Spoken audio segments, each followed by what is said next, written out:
I have told this story more times than I can count, and every time I begin, my hands go still in my lap the way they did on the curb that morning. I was not a soldier. I was not anyone. I was a man named Adrian Voss with a folded newspaper under his arm and 40 minutes to kill before a meeting I no longer remember. And I happened to be standing on the wrong side of Caro Street when the hearse came around the bend. And I happened to be looking at the guard when he did the thing that no one had ordered him to do. I want you to understand what an ordinary morning it was. That is the part people skip when they retell it, and it is the only part that matters. There was nothing sacred about Caro Street. It was a working road that ran along the east wall of the old garrison, a row of plain trees, a bakery, a chemist with its shutter half up, delivery vans double parked, a woman scolding a small dog. The guard stood his post at the corner sentry box the way he stood it every weekday, a tall, motionless figure in the dark wool tunic, and the black bearskin white gloves crossed over the rifle, eyes fixed on the middle distance, as much a fixture of the street as the lamp post beside him. Tourists barely slowed for him anymore. He was furniture. He was the thing you photographed once and then forgot. I had walked past that sentry box 100 times. I had never once wondered what was behind the chin strap. The hearse did not announce itself. There was no procession, no motorcycle escort, no flags. It was a single long black car moving at the pace of a slow walk, and behind its tall windows I could see the shape of a coffin draped in a plain dark cloth, and on the cloth, folded into a tight neat triangle, a cap. Just a cap. The kind a soldier wears under the dress hat, the working cap, the one that smells of him. Someone had set it there with great care. You could tell by the way it sat exactly centered, exactly square, that a hand had taken time over it. I noticed the car because traffic had stopped to let it through, and in the stopping there was that small, irritated shuffle a city makes when it is forced to wait. A van driver tapped his wheel. The woman with the dog looked at her watch. I looked at the coffin and then, the way you do, I looked away, because a stranger's grief is not yours to hold and it felt rude to stare. And that is when I saw the guard move. I almost missed it. If I had blinked, I would have missed it. He came off the post in one smooth motion, not hurried, not theatrical, simply decided, boots squared to the road, spine drawn up another inch as though something inside him had been called to attention by a voice I could not hear. And then the white glove rose. It rose slowly, with a control that made the slowness feel enormous, up past the brass buttons, past the metal ribbon on his chest, to the brim of the bearskin, and there it held. He saluted the passing car.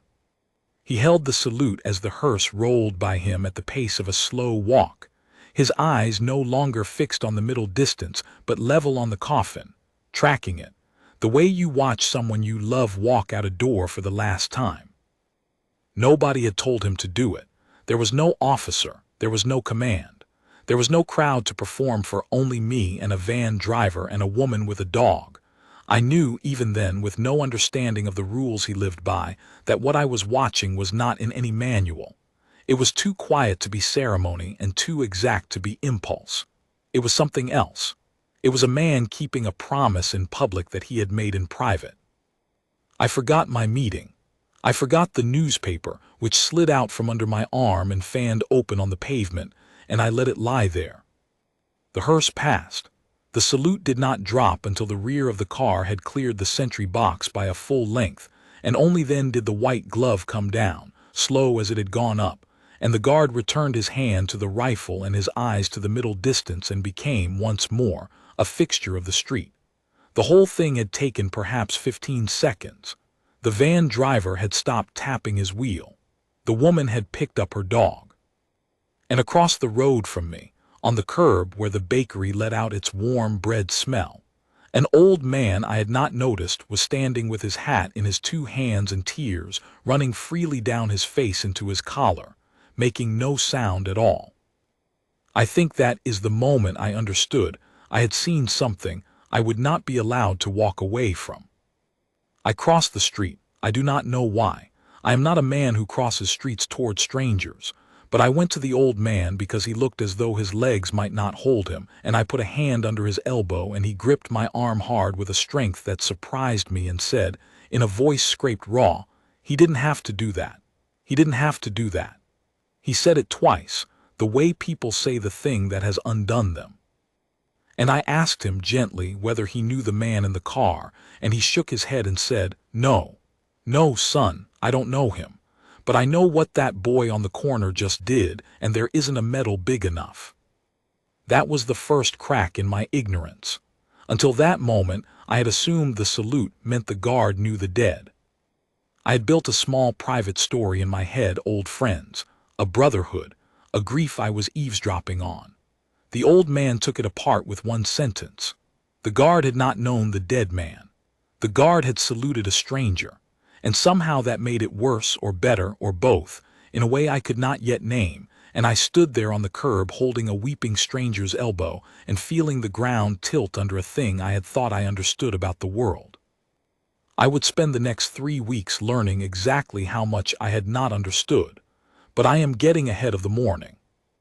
Let me stay on Caro Street a little longer, because the next thing that happened is the thing the whole city would eventually argue about, and I was one of perhaps 4 people who saw it with my own eyes and not through a screen.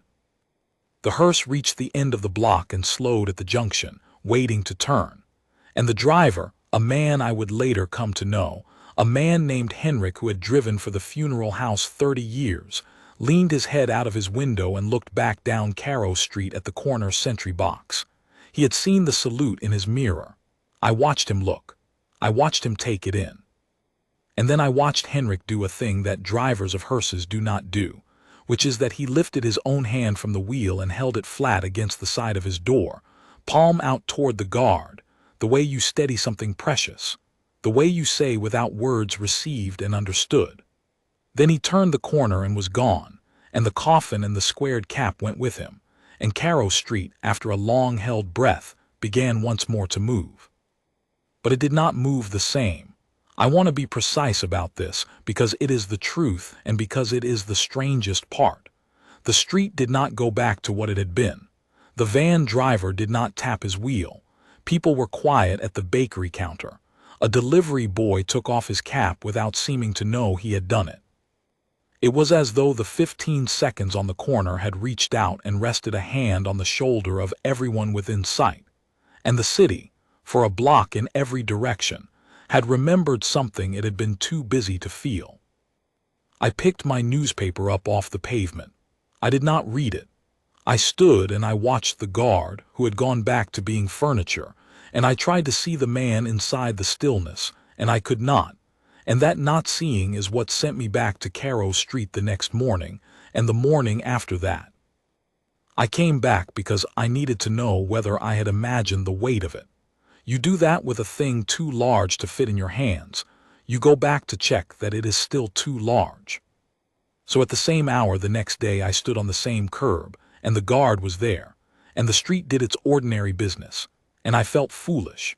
A grown man loitering near a sentry box with a folded newspaper he had no intention of reading. I almost left. Then a baker's lad came out with 2 paper cups of something hot and crossed the road and set one down quietly on the stone ledge of the sentry box, just within the guard's reach, and stepped back without a word and went inside. The guard did not move. He could not move, he was on duty. But I saw his eyes flick once to the cup and once to the bakery door, and that small flick told me everything the salute had told me, which was that the man inside the stillness was awake, and watching, and keeping count of every kindness done him, whether he was permitted to answer it or not. I am a man who, when he does not understand something, reads about it, so I read. I learned the rules. I learned that a sentry on a public post does not leave his post, does not speak, does not acknowledge the crowd, does not break the line of his discipline for a tourist's joke or a child's wave or a camera shoved in his face. The stillness is the whole of the job. The stillness says the wall behind him is guarded by men who cannot be moved, will not be provoked, do not break. I learned there is a narrow and ancient set of exceptions written into the bones of the regiment. A salute for a passing senior officer, a present arms for the colors, the formal honors paid at the formal times. I learned the list is short and that everything not on it is forbidden. And I learned from an old retired sergeant I tracked down because I could not stop myself, that a hearse on an ordinary street, carrying a soldier the guard had never met, was not on the list. So he broke the rule, I said to the sergeant. We were in a quiet room with tea going cold between us. The old man looked at me a long moment, and there was something in his face that was almost a smile and almost an ache. No, he said. He kept a bigger one. I asked him what he meant, and he told me a thing I have carried ever since. He said that the regiment has a kind of unwritten law that sits above the written ones, a thing you cannot put in a manual because the moment you write it down men start looking for the edges of it. He said it goes like this. You do not let one of your own pass unhonored. Not a friend, not a stranger, not a man whose name you will never learn. If you are a soldier and the body of a soldier passes you, and you have it in your power to render the honor, you render it, because the day the last of us decides it is too much trouble is the day the whole thing was always only a costume. The boy on the corner, the sergeant said, didn't break protocol. Protocol broke first. He just refused to let it. I went back to Carroll Street. That afternoon turned inside out. Here is the thing about a small, unordered act done where almost no one can see it. It does not stay small because the few who see it cannot keep still. The old man with the hat had a daughter, and he told the daughter, and the daughter told the people at her work, and one of them had been at the bakery that morning, and so on, a thing passing person to person the old way, mouth to mouth, before it ever touched a screen. By the third day there were 8 or 9 people on my curb at the morning hour, standing about with the slightly embarrassed look of people who are not sure why they have come. None of them spoke to the guard. They had learned the rule too. They simply stood and waited, and watched the empty road as if it might give them back the thing they had heard about. It did not come again that week. No hearse passed. The guard stood his post and the small crowd thinned, and I began to wonder whether the moment had been a one-time lightning strike, a thing that had happened once and would now only be talked about, growing in the telling until no one could say what was true. And then the funeral house called the garrison. I did not know this at the time. I learned it later from Henrik the driver over a different cup of cold tea. Henrik had told the funeral house director what he had seen in his mirror. The guard coming off the post, the slow salute held the length of the car, his own answering hand against the door. The director, a careful woman named Mrs. Aldous who had buried half the city's old soldiers, had thought about it for 2 nights and then done something quietly daring. She telephoned the garrison and asked, not for a ceremony, not for a fuss, but for a name. She wanted to write to the young man and thank him. She wanted to tell him that a stranger's mother, watching that hearse from the car behind, had seen the salute and had stopped crying long enough to say, "Look, look, someone is honoring him. He is not going unseen."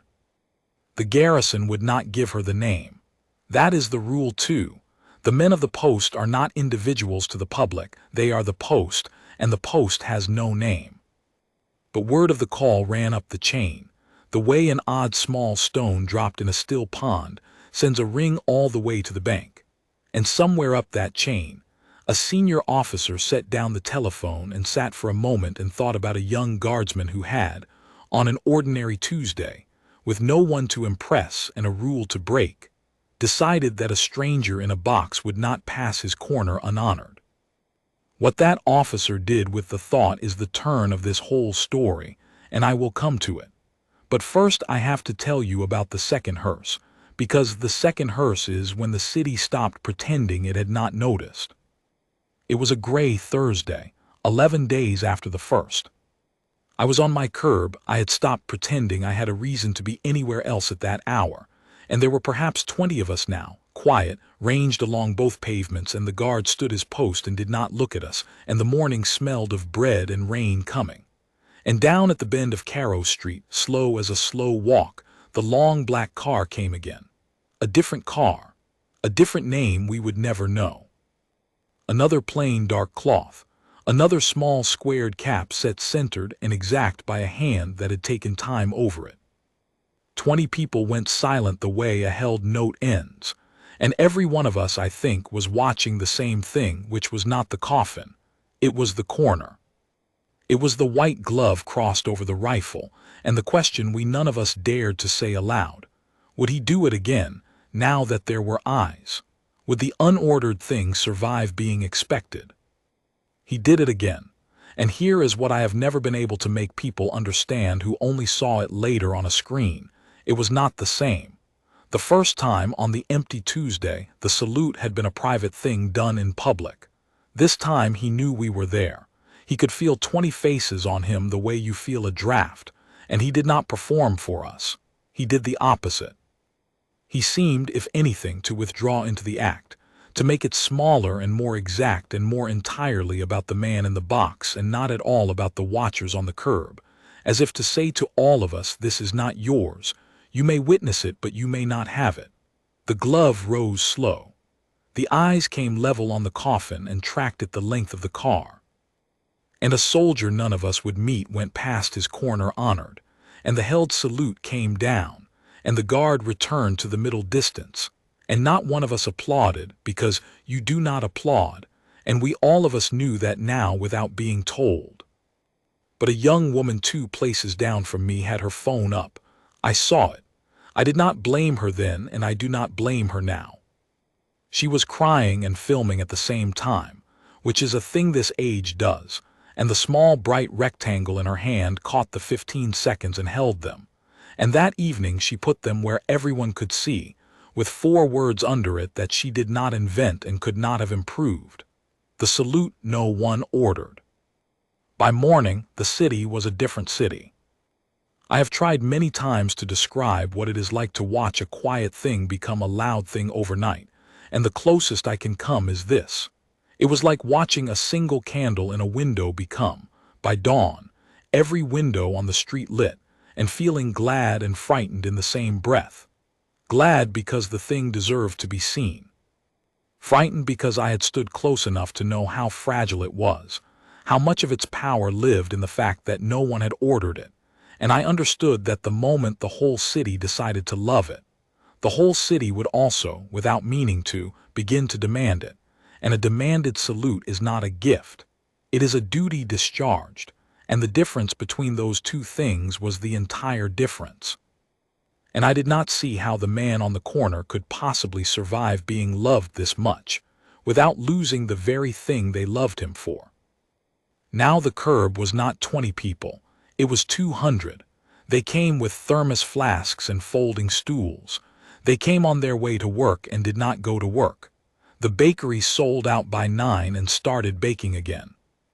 A news van parked badly across from the chemist, and the road that had been a working road, a road of delivery vans and a woman scolding a dog, became, without anyone declaring it, a place, the corner where the guard salutes the fallen, and I watched the change happen and felt the floor of my stomach drop, because I knew what crowds do to sacred things. They wear them smooth. They turn the relic into the souvenir. I had seen it happen to every quiet, beautiful thing the world ever stumbled on. And the guard stood his post, and the press wanted his name, and the garrison would not give it, and the rule that had let him be no one was now the only thing protecting him from being everyone's. And I began, on the 8th or 9th day of the crowds, to be afraid for him. The funeral house felt it too. Mrs. Aldous, the director, came to find me. By then I was a known face on the curb, the man who had been there the first morning, and people sent her to me. She was a small, straight-backed woman with iron in her and tears very close to the surface, and she said a thing I think about still. She said, "They think it's about the salute. It was never about the salute, it's about the cap." And when I looked at her, she said, "Every soldier we carry down this road, the family sets the working cap on the cloth, not the dress hat. The working cap, the one he wore every day, the one that still smells of him. That's the man. That's not the soldier the state buried, that's the boy his mother knew. And that young man on the corner, he isn't saluting a rank. He's saluting the cap. He's the only one on this whole street who sees the boy and not the flag." She pressed her lips together hard. If the crowd turns it into a show, they'll be saluting the flag again, and the boy goes back to being unseen. I did not sleep that night. I had come to Caro Street to satisfy my curiosity about a stranger's discipline, and somewhere in the days since, the thing had reached into me and taken hold of something I did not know was loose.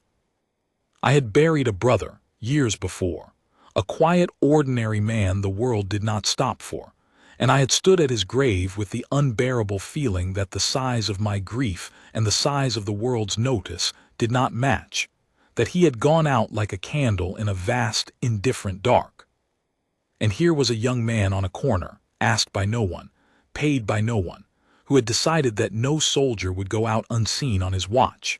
I understood, lying awake, that I was not afraid for the guard. I was afraid for what his small act had woken in 200 people who had all, every one of them, buried someone the world did not stop for, and who had all come to that corner to stand in the warmth of a thing they had each been starving for without a name for the hunger. The break came on a Monday. I felt it building all week the way you feel weather. The crowd had grown unruly at the edges, not cruel, never cruel, but hungry, pressing, phones up before the cars even came, treating the next hearse like a curtain that owed them a show. A man near me said loud to no one, "When's the next one then?" As if asking after a bus, and a woman shushed him, and he had the grace to redden, but the words were out and they sat in the air, and I hated them. And I think the guard, who could hear everything and answer nothing, hated them too, behind the chin strap, in the only place he was allowed to feel. And on that Monday a hearse came, and the crowd surged, and the phones went up in a bright wall, and a few people near the front, God forgive them, they did not mean it as a desecration, began, softly at first and then not softly, to cheer. They cheered, as the coffin passed, as the small squared cap went by, the cap that was somebody's boy. They cheered the way you cheer a hero crossing a finish line, and the cheer ran back through the crowd and gathered itself, and became a thing with its own momentum. 200 people clapping and calling out, turning the slow walk of a dead man past a quiet corner into a parade.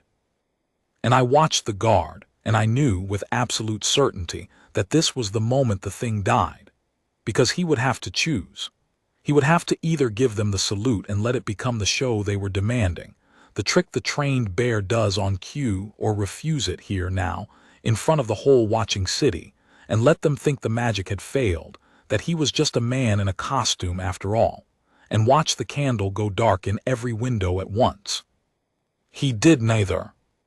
I will tell you exactly what he did, because I was close, and because it is the most disciplined thing I have ever seen a human being do, and I have thought about it nearly every day since. He came off the post. The cheer swelled, expecting the salute, expecting their show, and instead of raising the white glove, he turned a quarter turn, crisp on the heel, to face not the hearse but the crowd.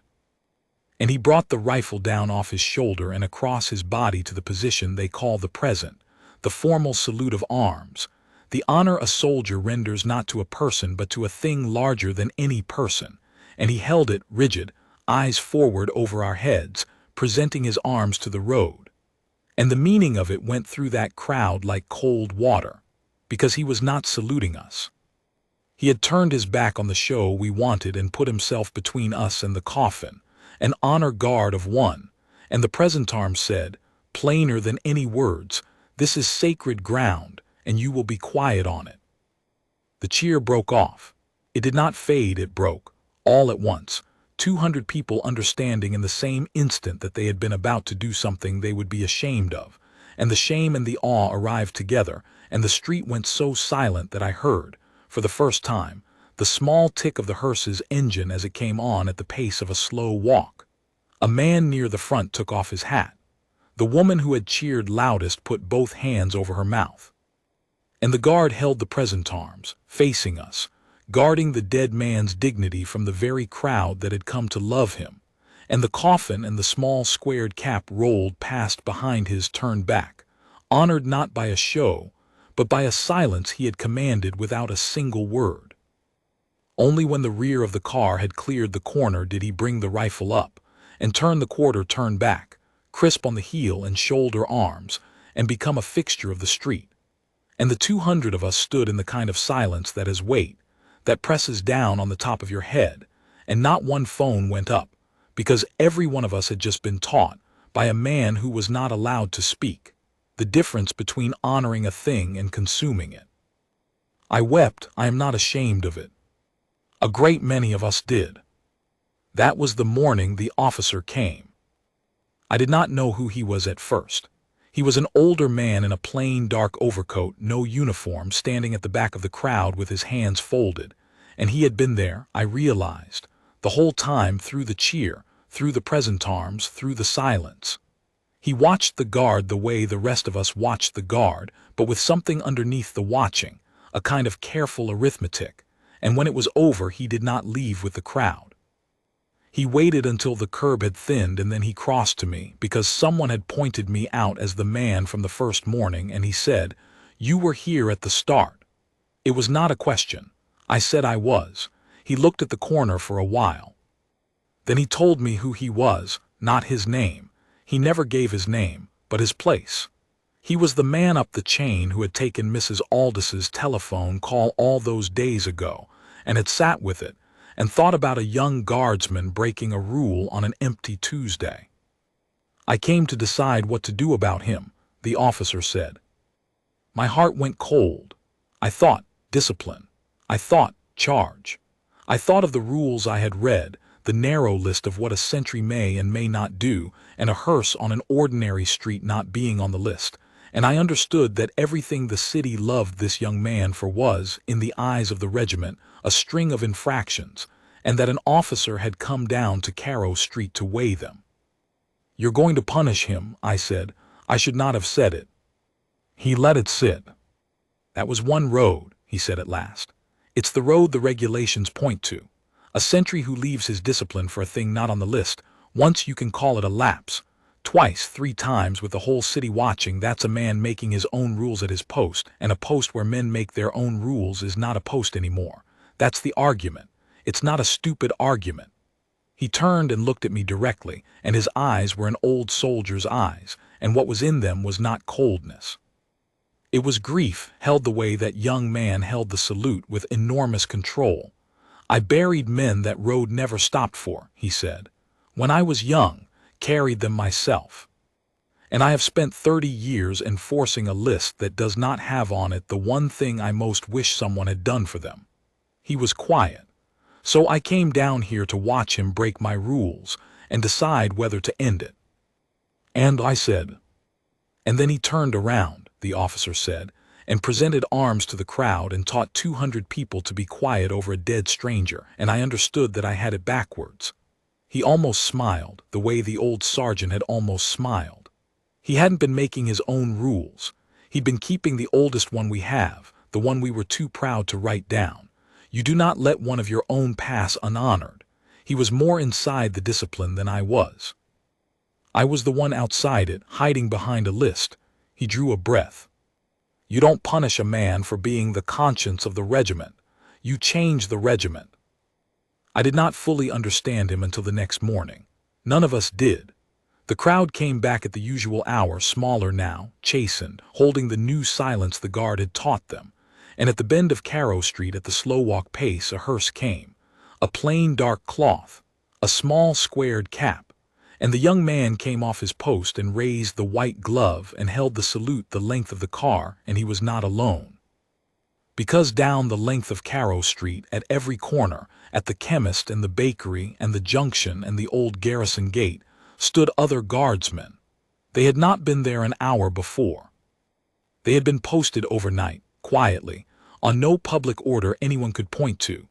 And as the hearse passed each corner in turn, each white glove rose in turn, slow and exact, a relay of salutes the whole length of the road, so that the dead man and his small squared cap traveled the entire street inside an unbroken line of honor, corner after corner after corner, until the car turned at the junction and was gone. The officer had not ordered a ceremony. He had done something far harder. He had taken the one young man's unordered act and made it the standard, not a command performed on cue, but a permission, an unwriting of the old narrow list and a writing in of the older law, so that from that morning on, no soldier would pass down Carrow Street, or any street the regiment stood on, unhonored ever again. He had not turned the gift into a duty. He had turned the duty back into a gift and given it to all of them. You would think that would be the end, and that the city, having gotten its line of saluting guards, would settle. But the strange and beautiful thing is that the crowds did not grow after that. They shrank. Within a fortnight the curb was nearly empty again at the morning hour. I asked Mrs. Aldous why, and she gave me a look that said I should have understood it already. They came, she said, because they were starving for it. Now they know it's always there. You don't crowd around a thing that won't run out. And she was right. The hunger that had brought 200 people to a corner had not been a hunger for spectacle. It had been a hunger for the assurance that the dead are not forgotten the instant the world's attention moves on. And once the city knew, in its bones, that on that road the assurance was permanent, it could let the corner be quiet again. It could go back to its delivery vans and its bakery and its woman scolding a dog, carrying the knowledge folded small and warm inside it, the way Henrik the driver had carried the salute in his mirror. I went back, of course. I could not help it. The corner had become a kind of church to me. And I will tell you about the last morning that matters, the one I think of as the morning it was finished, though nothing in particular happened, which is exactly why it mattered. It was an ordinary day again. That was the point. There was no crowd. There was the bakery smell and the half-up shutter of the chemist and the plane trees, and there was one old man on the far curb with his hat in his two hands, the same old man, the one from the very first morning, the one who had gripped my arm and said he didn't have to do that. He came most days now. He had told me over the weeks that he had buried a son a long time ago, a soldier, down a different road in a different city, a road that had not stopped, a road where no one had stood at the corners, and that he had carried for 40 years the small private wound of his boy going out unseen. He came to Carrow Street, he said, because here it was made right. Not for his son, it was too late for his son. But the rightness of it reached backward somehow, the way a kindness done to a stranger can pay a debt you owe to your own dead. And on that ordinary morning, a hearse came around the bend, slow as a slow walk, plain dark cloth, the small squared cap set centered and exact by a hand that had taken time. And there was no crowd to perform for and no phones to catch it, just an old man and me and the working business of the street. And the young guardsman came off his post and raised the white glove and held the salute the length of the car, his eyes level on the cap, tracking it, the way you watch someone you love walk out a door for the last time. It was exactly the act I had seen on the first morning. Not bigger, not smaller, the same. Unordered in the only way that counts. That he would have done it whether the whole city watched or no one did, whether it cost him or honored him, because it was simply who he had decided to be at his post. The old man across the road lifted his own hat to his chest. I put my hand over my heart, a civilian, untrained, doing the only thing I knew.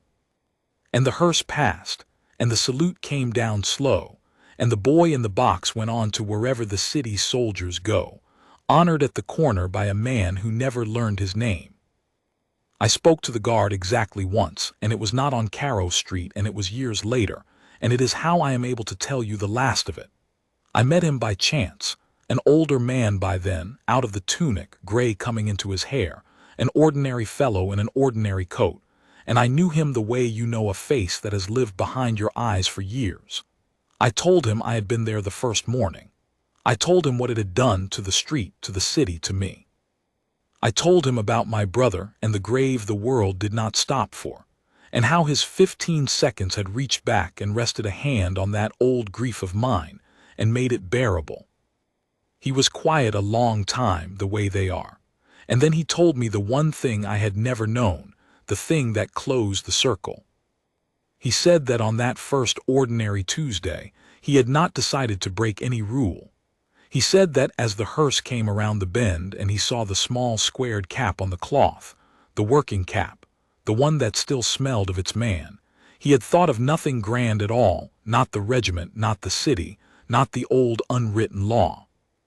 He had thought of his own father, a soldier, dead years before, carried down a road in another town with no one standing at the corners, and a cap exactly like that one squared on the cloth by his mother's careful hands. "I didn't salute a stranger," he said. "There aren't any strangers in that car. Every one of them is somebody's father. Every one of them is mine." He looked at me steadily. I wasn't keeping a rule. I was keeping a son's word to his dad. The regiment came and built a regulation around it later, which is what regiments do. God bless them. But it was never regulation.